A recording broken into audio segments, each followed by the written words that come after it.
அறிவியல் புனைகதைகள்ல நாம பார்க்கிற ஒரு பெரிய கனவு, அதே சமயம் அறிவியலுக்கு ஒரு பெரிய மர்மமா இருக்கிறது தான் டெலிபதி. வாங்க, மனசோட ஆழத்துல ஒளிஞ்சிருக்கிற இந்த ரகசியத்தை நோக்கி ஒரு பயணம் போலாம். இந்த வரி ரொம்ப அழகா இருக்கு இல்லையா? அடுத்தவங்க மனசுல என்ன ஓடுதுன்னு தெரிஞ்சுக்கணுங்கிற நம்ம ஆசைய இது அப்படியே படம் பிடிச்சு காட்டுது. இதுதான் டெலிபதிங்கிற விஷயத்தோட மையப்புள்ளியே. டெலிபதின்னு சொல்லதும் நமக்கு ரெண்டு விஷயம் ஞாபகத்துக்கு வரும். ஒன்னு ஸ்டார் வார்ஸ், ஸ்டார் ட்ரெக் மாதிரி சினிமால பார்க்குற ஒரு சூப்பர் பவர். இன்னொன்னு, விஞ்ஞானிகள் இன்னைக்கு ரொம்ப தீவிரமா ஆராய்ச்சி பண்ற ஒரு கேள்வி, டெக்னாலஜியை வச்சு ரெண்டு மூளைகளை நேரடியா பேச வைக்க முடியுமா? சரி, முதல்ல நாம கேட்க வேண்டிய கேள்வி இதுதான். டெலிபதிங்கிறது மனுஷங்களுக்கு இயற்கையாவே இருக்கிற ஒரு திறமையா? ஒரு விஷயத்தை நாம முதலையே தெளிவுபடுத்திக்கணும். டெலிபதி நிஜமாவே இருக்குன்னு சொல்றதுக்கு இதுவரைக்கும் எந்த ஒரு உறுதியான அறிவியல் ஆதாரமும் கிடைக்கல. சொல்லப்போனா பெரும்பாலான விஞ்ஞானிகள் இதை ஒரு போலி அறிவியல், அதாவது சூடோ சயின்ஸ் தான் சொல்றாங்க. ஆனாலும் சில மாற்று சிந்தனைகளும் இருக்கத்தான் செய்யுது. சரி, இதுல எந்த அமானுஷ சக்தியும் இல்லைன்னா அப்போ டெலிபதியை எப்படி விளக்க முடியும்? அதுக்கு ஒரு எளிமையான தியரி இருக்கு. நம்ம மூளை ஒரு ரேடியோ டிரான்ஸ்மிட்டர் மாதிரி வேலை செய்யுதுன்னு வச்சுக்கோங்க. ஒருத்தரோட எண்ணங்கள் மின் அலைகளா அனுப்பப்பட இன்னொருத்தர் சரியான ஃப்ரீக்வன்சில அதை ரிசீவ் பண்ண முடியும். இது சாத்தியமா? இந்த எண்ணங்களை அனுப்புறது நிஜத்துல எப்படி இருக்கும்? இங்க பாருங்க ஒரு சுவாரஸ்யமான அனுபவத்தை. ஒருத்தருக்கு திடீர்னு பிட்சா சாப்பிடணும்னு தோணுது. ஏன்னா அவரை பார்க்க வந்தவர் வர்ற வழியெல்லாம் அதை பத்தி தான் யோசிச்சுட்டு இருந்திருக்கார். இது வெறும் தற்செயலா நடந்ததா? இல்ல நம்ம எண்ணங்கள் நிஜமாவே ரேடியோ அலைகள் மாதிரி பயணம் செய்யுமா?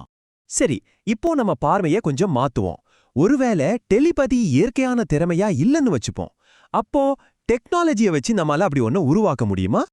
இதை சாத்தியமாக்கணும்னா நாம முதல்ல மூளையோட அடிப்படைக்கு போகணும். நம்ம மூளைக்குள்ள பில்லியன் கணக்குல நியூரான்ஸ் இருக்கு. இந்த சின்ன சின்ன செல்கள் தான் நம்ம ஒவ்வொரு எண்ணத்துக்கும் உணர்வுக்கும் காரணமான எலக்ட்ரிக் சிக்னல்களை உருவாக்குது.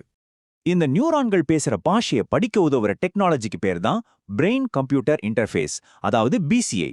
ரொம்ப சிம்பிளா சொல்லணும்னா இது உங்க மூளைக்கு ஒரு ஃபிட்பிட் மாதிரி, உங்க மூளையோட ஆக்டிவிட்டியை அளக்கிற ஒரு கருவி. இந்த பிசிஐ எப்படி வேலை செய்யுது? 3 படிகள் தான். முதல்ல, சென்சார்கள் நம்ம மூளையிலிருந்து வர எலக்ட்ரிக் சிக்னல்களை பிடிக்குது.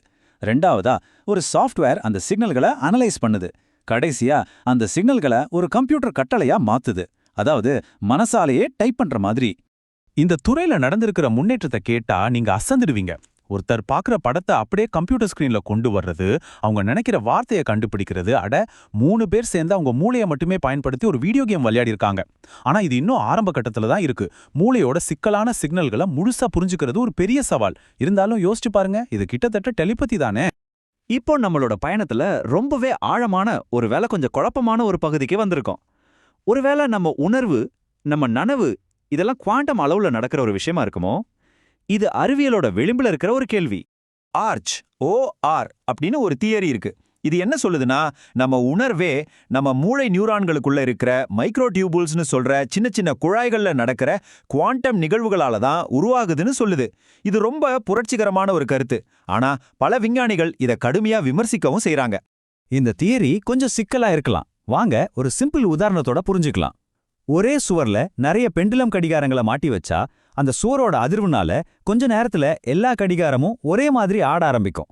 அது மாதிரி தான் நம்ம மூளைக்குள்ளேயும் கோடிக்கணக்கான குவாண்டம் நிகழ்வுகள் ஒன்னா சேர்ந்து நனவுங்கிற ஒரு அற்புதத்தை உருவாக்குது. இந்த கோட்பாடுகளோட உச்சக்கட்ட கற்பனை என்ன தெரியுமா? குவாண்டம் என்டாங்கிள்மெண்ட்னு ஒரு மர்மமான நிகழ்வு இருக்கு. அது மூலமா ஒரு மூளை இன்னொரு மூளையோட நேரடியாகவே பிணைக்கப்பட்டிருக்கலாம்னு சொல்றாங்க. இதன் மூலம் 2 மனசும் காலம், இடம் எல்லாத்தையும் தாண்டி இணைஞ்சிருக்க முடியுங்கிறது ஒரு ஆச்சரியமான கேள்வி.